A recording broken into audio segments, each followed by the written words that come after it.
Welcome to another edition of Great Health, Abundant Happiness, and Outrageous Love.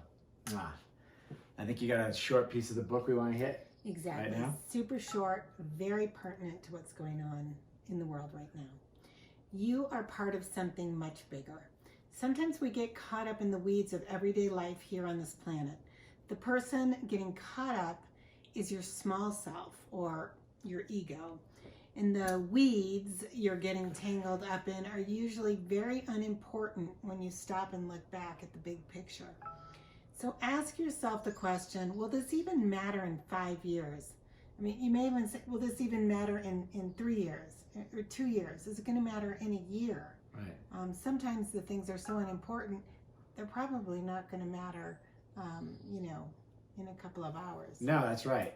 Is that the last that you want to read from the book? No, Or does it dive in? Yeah, okay. So if you can answer the question with a no, will this matter in 5 years? If you can answer the question with a no, you can't afford to waste too many brain cells worrying about this.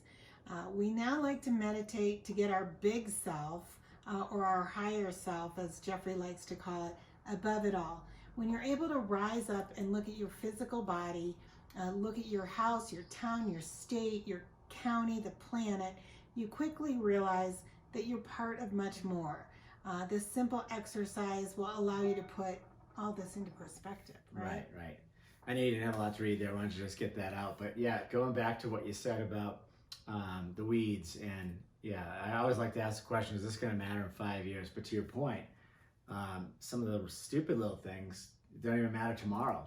Right. It's not even going to matter tomorrow. I'm talking about little arguments that people have in relationships. Right. But even are you done with the toothpaste, or because somebody left it out? Because somebody left it out. Or are you done? We met this guy, we've talked about him often, with the workout mat, because according to him, his wife asked him for a divorce because he didn't put the workout mat back. I have a very large suspicion that that was not the reason. I'm sure. But what happens is people get tangled up in these silly little reasons like that. So it's a really good example of the weeds people get tangled up. Yeah, and you mentioned it's pertinent now because the weeds, there's a lot of weeds going on right now. Things like, the riots that are going on. And we had a call this morning with a lot of folks on a video call, and we were really trying to reframe things so that they could focus. We're helping others with what we're doing every day. It's like, don't get caught in those weeds. Those are things that, is that going to really matter in 5 years that someone smashed into a shoe shop and took all the shoes? I mean, hopefully that person that runs the business has insurance and can get back on their feet. I know it's going to delay things. I'm not making light of any of this stuff. Right. But the point is, there are certain people that get caught from this call, people are admitting it, they get caught up in the weeds, and they get so caught up they can't do anything else. Right. And the point to all of this is, when you really look at the weeds that we get caught up in, they are things in the ego. They're things about your job, your relationship, maybe an argument with a friend.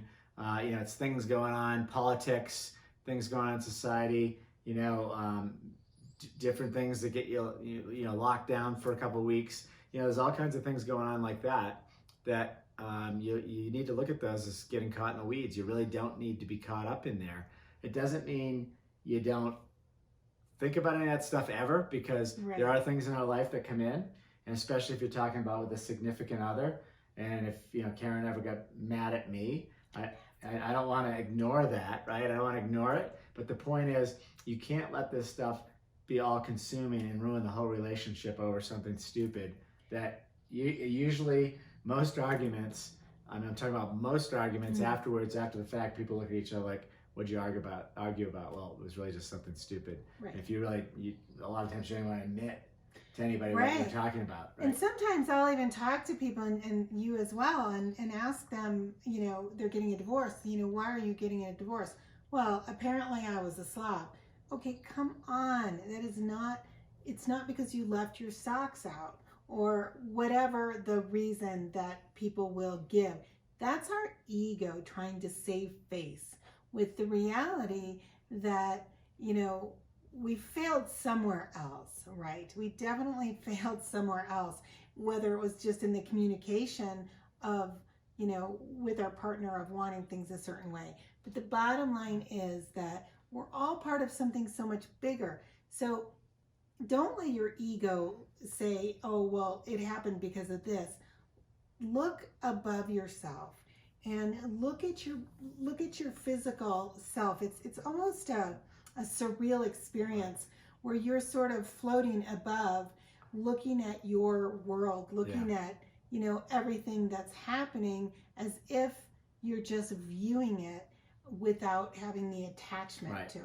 Well, one thing I'd like to say, because you're saying you're blaming something on the past because of weeds. This is really like in the moment, right? Yes. So it's not, you know, we got divorced or the problem was because of this. It's too late. You already let the weeds tangle you up. Right. This advice is all about don't get tangled up in the weeds now. It's like that's how you avoid these problems, right? You know, because you know you may have let the weeds tangle you up and you said, hey, it was that. It could have been that. Right. But you let that happen and you shouldn't have. Right. But that's really the point. Exactly, because the weeds can tangle you up and strangle you. Yeah. They really can. Yeah. Wishing you great health, abundant happiness, and outrageous love from the nest at Copper Mountain. Thanks, guys. Yeah, peace out.